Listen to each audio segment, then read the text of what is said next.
Fala galera, beleza? Tudo bom? Bom dia para vocês. Primeiramente eu queria pedir desculpa pela imagem um pouco escura, porque tem uns 10 minutos queimou a luz aqui do meu quarto, uma das luzes do meu quarto, né? Tem duas, só tá com uma.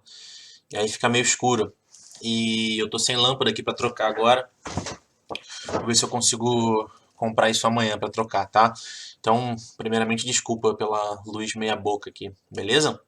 É, então hoje a gente vai dar continuidade à nossa aula, o capítulo, não me lembro o número do capítulo, deixa eu ver aqui, sobre o Japão e os tigres asiáticos, né? Que a gente começou a falar sobre, a gente começou a ver a gente viu o documentário na semana passada, né? Falando um pouco sobre a cultura do Japão e a gente fez aquela atividade, né? E hoje a gente vai dar continuidade na matéria sobre o Japão, que é o capítulo 8 do nosso livro de geografia, que inicia lá na página 229, beleza? Eu vou trocar aqui a tela para a gente continuar aqui na nossa aula. Valeu? Até mais. Então, galera, simbora aqui dar continuidade na nossa aula sobre o Japão, né? Primeiramente, quando a gente começou a conversar sobre o Japão na semana passada, eu passei aquele vídeo para vocês para a gente começar a entender um pouquinho dos aspectos culturais do Japão, né? Porque é um país oriental que ele se difere muito assim da nossa cultura aqui no Brasil, no Ocidente, ok?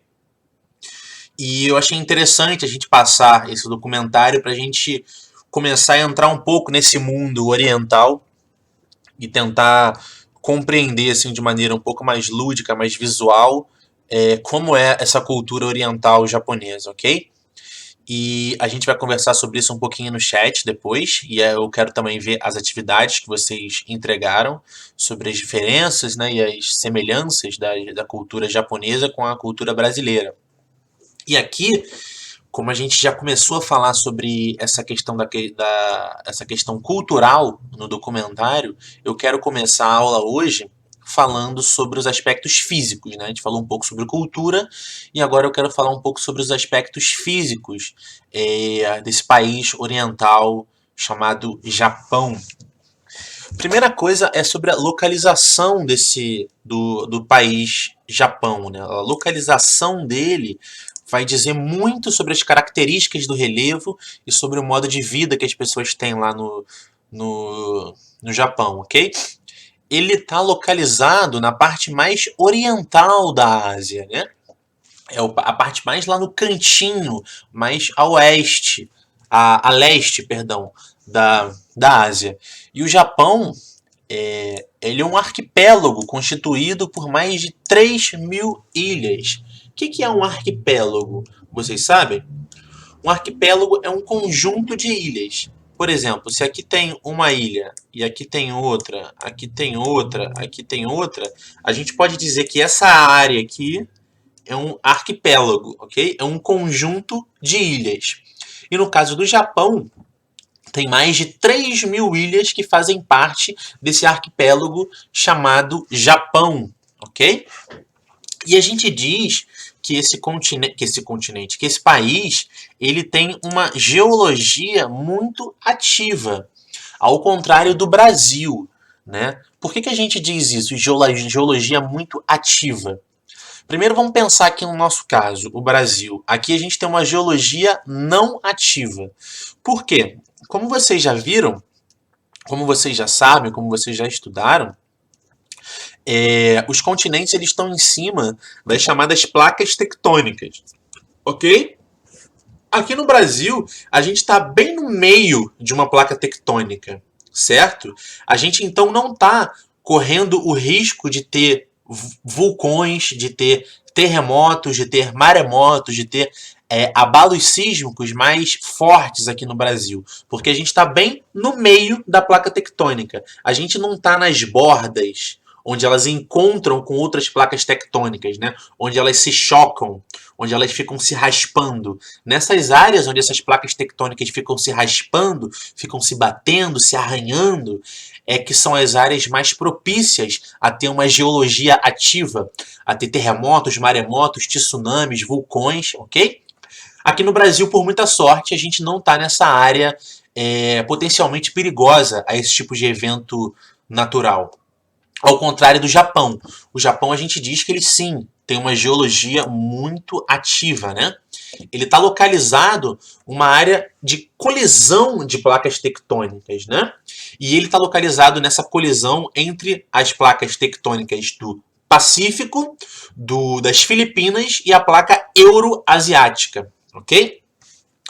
E todas essas ilhas que compõem o território japonês, ela tem uma origem vulcânica, né? E são sempre abaladas por essa instabilidade tectônica, né? O que é essa instabilidade tectônica? Por o Japão estar ali em cima do encontro dessas placas tectônicas, essas placas estão sempre se movimentando e sempre trazendo algum tipo de abalo sísmico, de terremoto, de maremoto, de tsunami, de maior ou menor escala para essa região, ok? Eu coloco aqui também, né? Aqui na observação 1 e aqui na 2, que terremotos, maremotos, vulcanismos são fenômenos muito comuns, muito vistos nessa região do Japão, beleza? Aqui, olha, eu trago uma imagem, um esquema, que a gente chama de croquis, das placas tectônicas onde o Japão está inserido. Como eu falei, desculpa aí os latidos do meu cachorro, ok? Ele tá aqui, ó, essa parte verde aqui. Deixa eu mudar a cor aqui, senão vai confundir tudo. Apagar, ok. Vamos botar amarelinho aqui. Toda essa parte em amarelo aqui, ó. Aqui, amarelo aqui, ó. É o Japão, ok? Aqui, ao longo aqui, ó, nessas áreas aqui, pro lado de cá, pro lado de cá, pro lado de cá, aqui no meio também, tem muitas pequenas ilhas que a gente não consegue ver nesse mapa, porque elas são muito pequenininhas, mas que fazem parte dessas 3.000 ilhas que formam o continente, o arquipélago do território japonês, ok? Então a gente já viu aqui mais ou menos onde está localizado o Japão. E aqui, olha, a gente vê que ele está em cima da placa tectônica euroasiática, da placa das Filipinas e da placa do Pacífico, né? E a gente sabe também, a gente já estudou isso em algum outro momento, em alguma outra série, provavelmente no 6º ano. Simba! Parou! No 6º ano, sobre os tipos de movimentos de placas tectônicas, ok? Existem 3 principais tipos de movimentos de placas tectônicas, né? O que a gente chama de placas convergentes, placas divergentes e placas transformantes. Isso parece um pouco complexo, assim, esses nomes, né? Convergente, transformante, divergente, mas é muito simples. Vamos pensar aqui 2 placas tectônicas, certo? Se elas estão indo uma ao encontro da outra, se elas estão indo na mesma direção e começam uma subir na outra, elas são convergentes, ou seja, se elas estão indo numa direção da outra, elas estão se convergindo, elas são convergentes. Se elas estão se afastando uma da outra, elas são placas divergentes.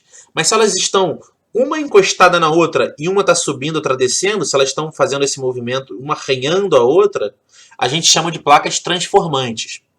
Aqui no caso do Brasil, a gente está no meio de uma placa, a placa que está a oeste da gente, a gente está movimento de placa convergente. E a placa africana, que está a leste da gente, ela é divergente, ou seja, a gente está se afastando da África com o passar dos anos.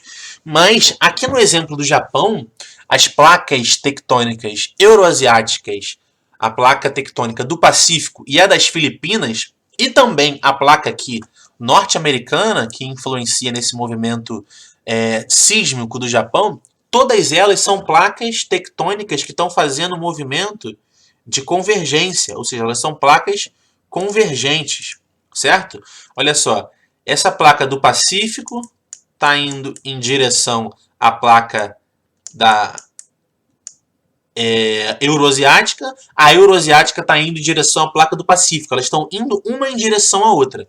E por ter essa concentração de placas tectônicas, se ser um encontro aqui de várias placas tectônicas no mesmo local, isso faz com que o Japão ele seja muito suscetível a abalos sísmicos, ok?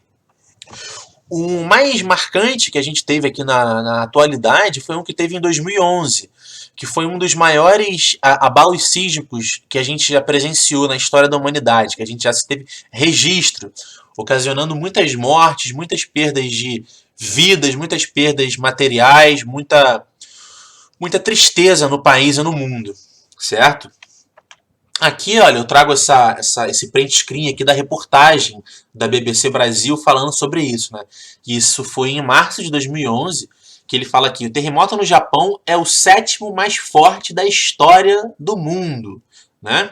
Ele fala que o terremoto de magnitude 8.8 ocorrido nessa sexta-feira no Japão já é considerado o 7º mais intenso já registrado na história, de acordo com os dados do governo dos Estados Unidos. E vou passar um videozinho aqui muito interessante, de uns 10 minutinhos, falando um pouco sobre esse terremoto. É um vídeo do Jornal Nacional que ele explica um pouco sobre como aconteceu esse terremoto e mostra algumas imagens mostrando a magnitude desse fenômeno, como a capacidade que ele tem de destruição. Beleza? Eu vou passar o vídeo, eu espero que vocês gostem. Boa noite. Boa noite. No pior terremoto de que se tem registro no Japão, as autoridades já confirmaram oficialmente mais de 350 mortes e 500 pessoas estão desaparecidas. 1 minuto antes do tremor, sismógrafos acionaram o Sistema Nacional de Alerta. Foi no período da tarde no Japão, madrugada aqui no Brasil.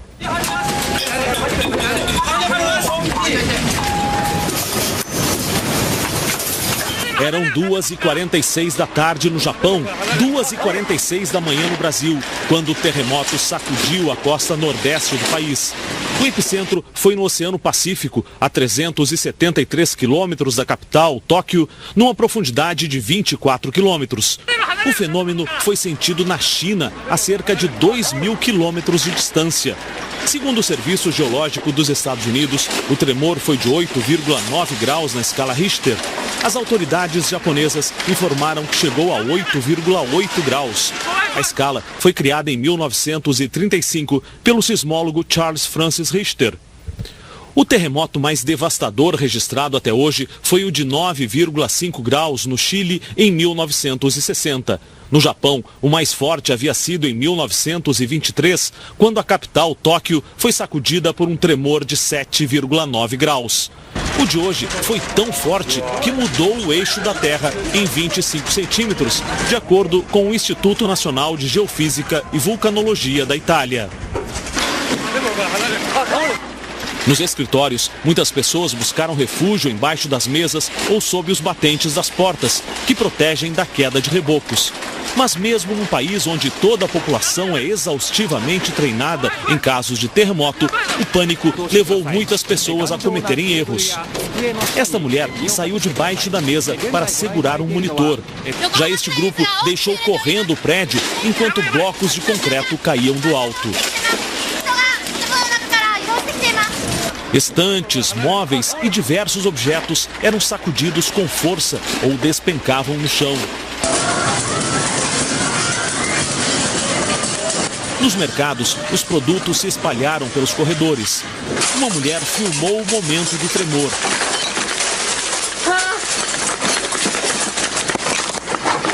Com muito esforço, ela conseguiu sair e ficou deitada na calçada enquanto a terra tremia. A estrada se partiu ao meio e uma parte afundou quase 1 metro. Os serviços de metrô, trens e aeroportos foram totalmente suspensos e era muito difícil falar ao telefone. Incêndios foram registrados em toda a costa nordeste. O mais forte na refinaria em Chiba. Uma bola de fogo gigantesca podia ser vista de longe. 4 usinas nucleares estão na área atingida pelo terremoto. A situação mais delicada seria no reator nuclear da região de Fukushima, onde 3.000 moradores deixaram as casas e o governo decretou zona de emergência nuclear. As autoridades descartaram qualquer vazamento de material radioativo, mas as agências de notícias informaram que o sistema que resfria o reator, atingido pelo terremoto, estaria com problemas. O parlamento estava reunido no momento do terremoto. O primeiro-ministro, Naoto Kan, olhava para cima com o rosto assustado. Assim que pôde, ele deixou o local. Reapareceu para tentar tranquilizar a população. Durante a madrugada aqui no Japão, a terra voltou a tremer várias vezes por causa dos choques secundários. E um novo terremoto foi registrado, desta vez no oeste do país. O epicentro foi na província de Niigata, uma região montanhosa, o que provocou deslizamentos e avalanches. Esses tremores também foram sentidos na capital, Tóquio, onde os prédios voltaram a balançar. Pois é, pouco mais de uma hora depois daquele primeiro tremor de terra, as ondas gigantes formadas no Oceano Pacífico atingiram o nordeste do Japão e vilarejos inteiros foram devastados pelo tsunami. Os moradores receberam alertas para que procurassem lugares seguros, mas ainda não é possível saber quantos não conseguiram escapar. Uma imagem impressionante. O tsunami invade uma área rural da província de Miyagi, no nordeste do Japão. A água arrasta tudo: casas, carros e até armazéns. A onda, cheia de destroços, avança pelos terrenos e pelas plantações e chega bem perto de uma estrada. O entulho passa por cima de um canal de irrigação. Numa outra cena, é possível ver que entre as residências arrastadas, algumas estavam pegando fogo. Bairros inteiros nesta região foram varridos em poucos minutos. No porto de Kamaishi, mais devastação. Carros são arrastados como se fossem de brinquedo.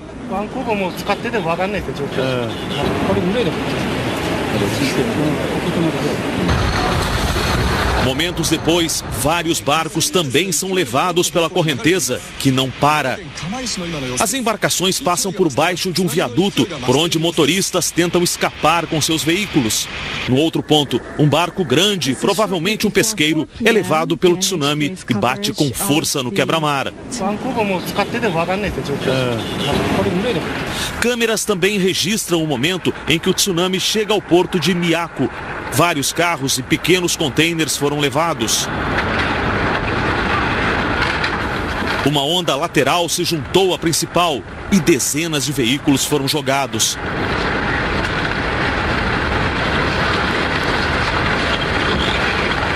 Pouco depois, uma espécie de redemoinho se formou.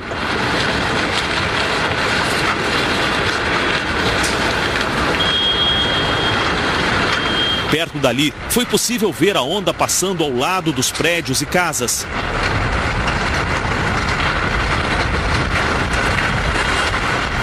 Um outro redemoinho foi visto perto da cidade de Fukushima. Uma lancha à deriva ficou no meio da correnteza. Na cidade de Sendai, câmeras de segurança registraram o momento em que a água invadiu a pista do aeroporto, que foi logo encoberta. Os carrinhos de bagagem foram arrastados. Funcionários e passageiros fugiram para o teto do terminal principal e ficaram à espera do socorro. O prédio ficou ilhado. Não era possível saber o que era pista e o que era estacionamento. Numa outra área, na cidade de Hachinohe, mais devastação. A água atinge um pier com uma força tremenda. Barcos são jogados uns contra os outros. A força do tsunami foi tamanha que arrastou um navio de carga que ficou virado em cima de uma rua em meio aos prédios. Várias regiões costeiras ficaram alagadas, como esta em Ibaraki. As imagens aéreas mostram barcos de uma marina destruídos e contêineres de um porto espalhados numa área alagada.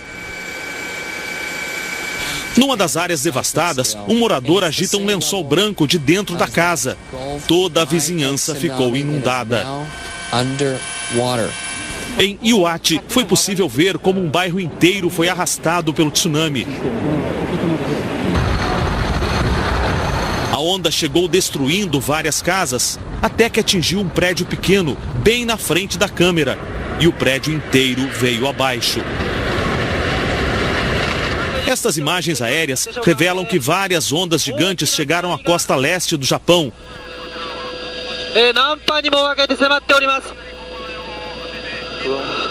Elas vieram em série, atingiram áreas que já estavam alagadas. Imediatamente após o tremor de terra, alertas de tsunami chegaram a ser emitidos para 50 países e territórios banhados pelo Oceano Pacífico, incluindo o Havaí e a costa oeste das Américas. Até o momento, não houve relatos de danos fora do Japão e vários alertas já foram suspensos. No Japão, o alerta de tsunami foi emitido minutos depois do tremor de terra. Os moradores das regiões costeiras foram alertados por mensagens nas emissoras de TV, nas rádios e também por telefone celular. Mas até o momento não se sabe quantas pessoas tiveram tempo suficiente de abandonar suas casas e buscar abrigos antes da chegada das ondas gigantes que atingiram a costa japonesa exatamente 1h e 4 minutos depois do terremoto. Interessante, né?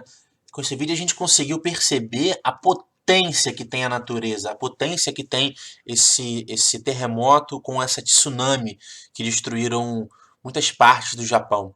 Uma coisa que me chamou muita atenção é que esse abalo sísmico ocorrido no Japão, ele teve tanta força que ele conseguiu mudar o eixo da Terra em 25 centímetros.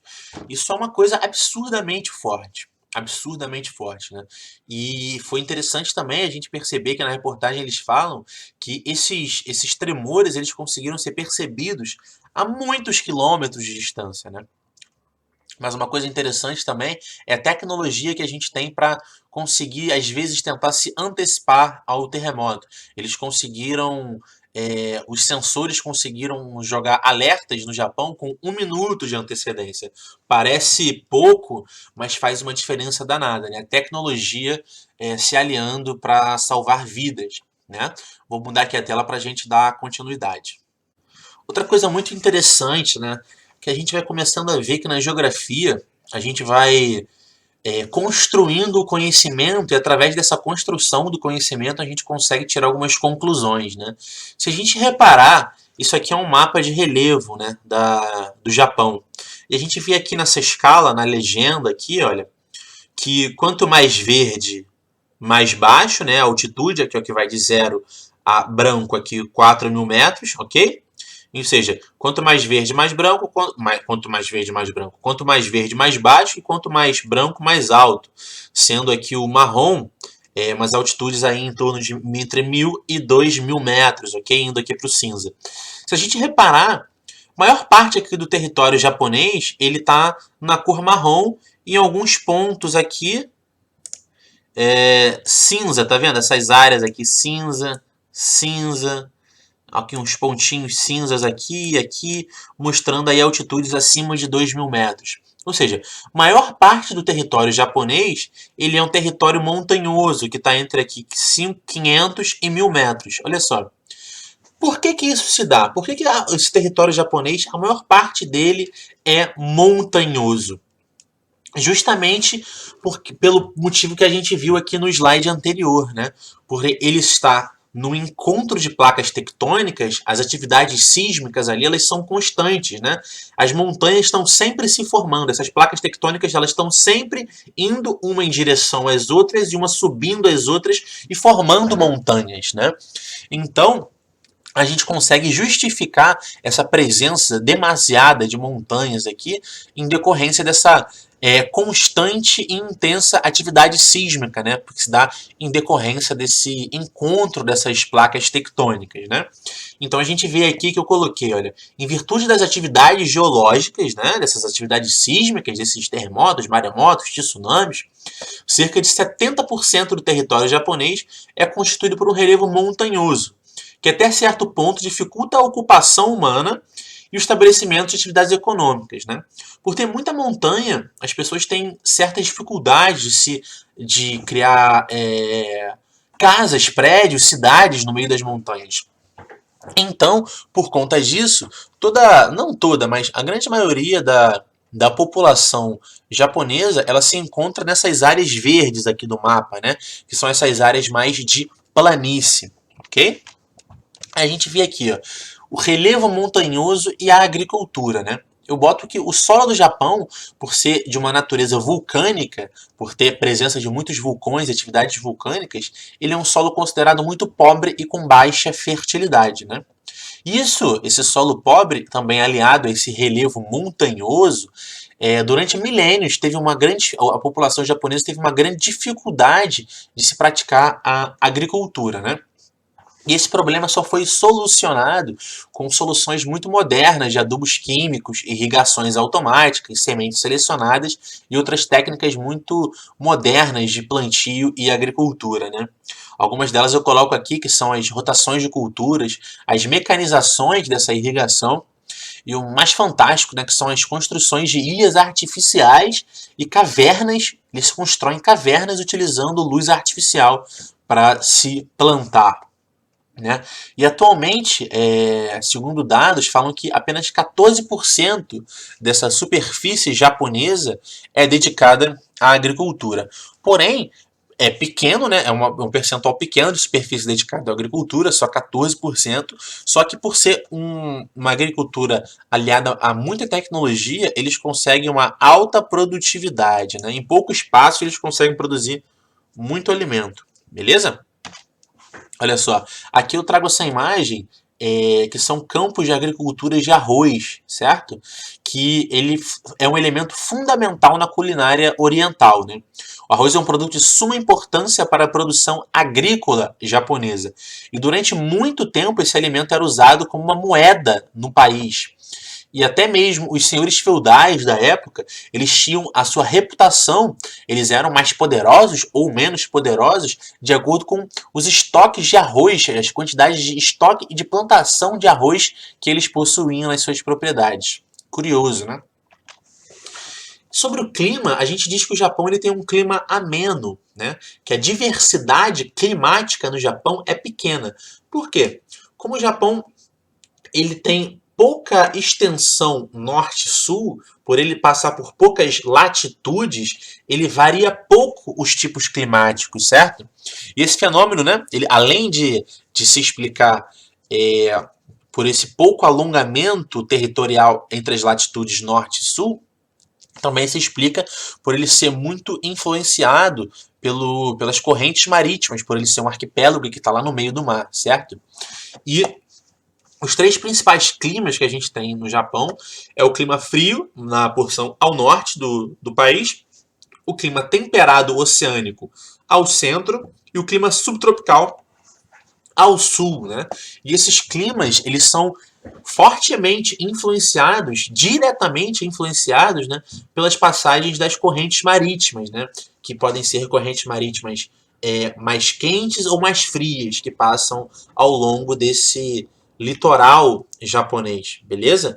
E que muitas partes também elas são responsáveis pelas chuvas orográficas, que vocês provavelmente já sabem o que são chuvas orográficas, porque é conteúdo de geografia dos anos passados, mas se vocês não souberem, eu posso explicar isso pelo chat com o maior prazer do mundo, beleza?